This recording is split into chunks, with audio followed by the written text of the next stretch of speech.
Davanagere Lok Sabha ticket ಯಾರಿಗೆಂದು ಸದ್ಯಕ್ಕೆ ಬಿಡುಗಡೆಯಾಗದ ಅಭ್ಯರ್ಥಿ ಪಟ್ಟಿ. ಸದ್ಯಕ್ಕೆ ದಾವಣಗೆರೆಯಲ್ಲಿ ಪ್ರಭಾ ಮಲ್ಲಿಕಾರ್ಜುನ್ ಮತ್ತು ವಿನಯ್ ಕುಮಾರ್ ಈ ಎರಡು ಹೆಸರು ಮುಂಚೂಣಿಯಲ್ಲಿದ್ದು, ಪ್ರಭಾ ಮಲ್ಲಿಕಾರ್ಜುನ್ ಅವರಿಗೆ ಟಿಕೆಟ್ ಸಿಗುವ ಸಾಧ್ಯತೆ ಹೆಚ್ಚಾಗಿ ಕಂಡುಬರುತ್ತಿದೆ. ಕಳಪೆ ಗುಣಮಟ್ಟದ ಪರಿಕರಗಳ ವೀಕ್ಷಣೆ ಮಾಡಿದ ಶಾಸಕ. ಮಾಯಕೊಂಡ ಸಮೀಪದ ಆನಗೋಡು ಗ್ರಾಮದಲ್ಲಿ ಫಲಾನುಭವಿಗಳಿಗೆ ನೀಡಲು ತಂದಿದ್ದ ಕಳಪೆ ಗುಣಮಟ್ಟದ ಪರಿಕರಗಳನ್ನು ಶಾಸಕ ಕೆಎಸ್ ಬಸವಂತಪ್ಪ ಪರಿಶೀಲಿಸಿದರು. ಈ ವೇಳೆ ಅಂಬೇಡ್ಕರ್ ಅಭಿವೃದ್ಧಿ ನಿಗಮದ ಡಿಎಂ ಬಸವರಾಜಪ್ಪ, ಕ್ಷೇತ್ರದ ಅಧಿಕಾರಿ ಮರಿಸ್ವಾಮಿ, ನಿಗಮದ ಫಲಾನುಭವಿಗಳು ಹಾಗೂ ಗ್ರಾಮಸ್ಥರು ಇದ್ದರು.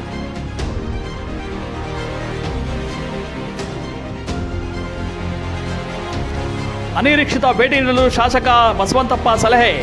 ಕೆಲವು ನ್ಯಾಯಬೆಲೆ ಅಂಗಡಿಗಳಲ್ಲಿ 1 ಕೆಜಿವರೆಗೆ ಅಕ್ಕಿಯನ್ನು ಕಡಿಮೆ ಕೊಡುತ್ತಿರುವ ದೂರುಗಳಿವೆ ಎಂದು ಮಾಯಕೊಂಡ ಶಾಸಕರಾದ ಕೆಎಸ್ ಬಸವಂತಪ್ಪನವರು ಹೇಳಿದರು. ಜಿಲ್ಲಾ ಪಂಚಾಯತ್ ಸಭೆಯಲ್ಲಿ ಮಾತನಾಡಿದ ಅವರು, ನ್ಯಾಯಬೆಲೆ ಅಂಗಡಿಗಳಿಗೆ ಆಹಾರ ಇಲಾಖೆ ಅಧಿಕಾರಿಗಳಿಂದ ಅನಿರೀಕ್ಷಿತ ಭೇಟಿ ನೀಡುವ ಮೂಲಕ ಪರಿಶೀಲನೆ ನಡೆಸಲು ತಿಳಿಸಿದರು. ಪ್ರಮಾಣಕ್ಕಿಂತ ಕಡಿಮೆ ಆಹಾರ ಧಾನ್ಯ ವಿತರಣೆ ಮಾಡುತ್ತಿದ್ದಲ್ಲಿ ಅಂಥ ನ್ಯಾಯಬೆಲೆ ಅಂಗಡಿಗಳ ಮೇಲೆ ಕ್ರಮ ಜರುಗಿಸಲು ಸೂಚನೆ ನೀಡಿದರು. ಕರ್ನಾಟಕ ರಾಜ್ಯ ಪೊಲೀಸ್ 50ನೇ ವರ್ಷದ ಸುವರ್ಣ ಮಹೋತ್ಸವದ ಆಚರಣೆ ಹಿನ್ನೆಲೆಯಲ್ಲಿ ಡ್ರಗ್ಸ್ ಮತ್ತು ಮಾದಕ ವಸ್ತುಗಳ ಬಗ್ಗೆ ಜಾಗೃತಿ ಮೂಡಿಸುವ ಆಶಯದೊಂದಿಗೆ ದಾವಣಗೆರೆ ಜಿಲ್ಲಾ ಪೊಲೀಸ್ ವತಿಯಿಂದ ದಾವಣಗೆರೆಯಲ್ಲಿ ಮಾರ್ಚ್ 10ಕ್ಕೆ ಮ್ಯಾರಥಾನ್ ಓಟ ಆಯೋಜಿಸಲಾಗಿದೆ ಎಂದು ಎಸ್ಪಿ ಉಮಾ ಪ್ರಶಾಂತ್ ಹೇಳಿದ್ದಾರೆ. ಬೆಂಗಳೂರಿನಲ್ಲಿ ಕುಡಿಯುವ ನೀರಿನ ಸಮಸ್ಯೆ ಇದೆ. ಡಿಸಿಎಂ ಡಿಕೆ ಶಿವಕುಮಾರ್ ಬರೀ ಬೆಂಗಳೂರು ಗ್ರಾಮಾಂತರಕ್ಕೆ ಮಾತ್ರ ಅಧಿಕಾರಿಗಳು ನೇಮಿಸಿರುವುದು ಇವರ ದುರಾಡಳಿತಕ್ಕೆ ಕಾರಣ ಎಂದು ಬಿವೈ ವಿಜೇಂದ್ರ ಆಕ್ರೋಶ ವ್ಯಕ್ತಪಡಿಸಿದರು.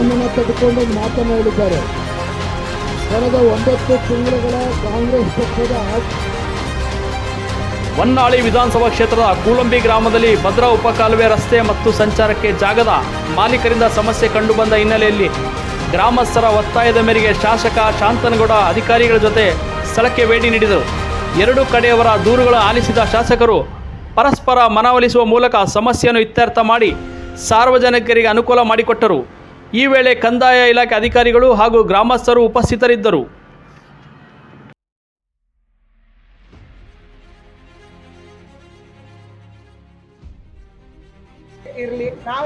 ಕಾಂಗ್ರೆಸ್ಗೆ ಹೋಗಿ ಮರಳಿ ಬಿಜೆಪಿಗೆ ಬಂದಿರುವ ಮಾಜಿ ಸಿಎಂ ಜಗದೀಶ್ ಶೆಟ್ಟರ್ ಅವರಿಗೆ ಲೋಕಸಭಾ ಟಿಕೆಟ್ ಕೊಡುವುದು ಹೈಕಮಾಂಡ್ಗೆ ಬಿಟ್ಟ ವಿಚಾರ. ಆದರೆ ಅವರಿಗೆ ಗೌರವ ಕೊಡುವ ಕೆಲಸ ಹೈಕಮಾಂಡ್ ಮಾಡುತ್ತೆ ಎಂದು ಕೇಂದ್ರ ಸಚಿವೆ ಶೋಭಾ ಕರಂದ್ಲಾಜೆ ಹೇಳಿದರು. ನಾಯಕತ್ವ ಎಲ್ಲಿಂದ ಬಂದಿದೆ? ನನ್ನ ಪಾರ್ಟಿಯಿಂದ ಬಂದಿದೆ. ನನ್ನನ್ನು ಇವತ್ತು ದೇಶದಲ್ಲಿ ಗುರುತು ಮಾಡ್ತಾರೆ ಯಾವುದೇ ರಾಜ್ಯಕ್ಕೆ ಹೋದ್ರೆ ಅಂತ. ಹೇಗೆ? ನನ್ನ ಪಾರ್ಟಿ ನಂಗೊಂದು ಜವಾಬ್ದಾರಿಯನ್ನು ಕೊಡ್ತು, ಅದಕ್ಕಾಗಿ ನನ್ನನ್ನು ಗುರುತು ಮಾಡ್ತಾರೆ. ಮಹಾರಾಷ್ಟ್ರದ ಲಾತೂರ್ನಲ್ಲಿ ಶನಿವಾರ ಅನಿರೀಕ್ಷಿತ ಅಪಘಾತ ಸಂಭವಿಸಿದೆ. ಅತಿಯಾದ ವೇಗದಿಂದ ಕಾರೊಂದು ನಿಯಂತ್ರಣ ತಪ್ಪಿ ನೇರವಾಗಿ ರಸ್ತೆಯ ಬದಿಯ ಹೋಟೆಲ್ಗೆ ಡಿಕ್ಕಿ ಹೊಡೆದಿದೆ. ಈ ವೇಳೆಯಲ್ಲಿ ಕೆಲ ಗ್ರಾಹಕರು ಅಲ್ಲಿಯೇ ತಿಂಡಿ ತಿನ್ನುತ್ತಿದ್ದ ಅಪಘಾತದ ಪರಿಣಾಮವಾಗಿ ಇಬ್ಬರು ಸ್ಥಳದಲ್ಲೇ ಸಾವನ್ನಪ್ಪಿದ್ದಾರೆ. ಇನ್ನು ಅನೇಕ ಜನರು ಗಾಯಗೊಂಡಿದ್ದಾರೆ.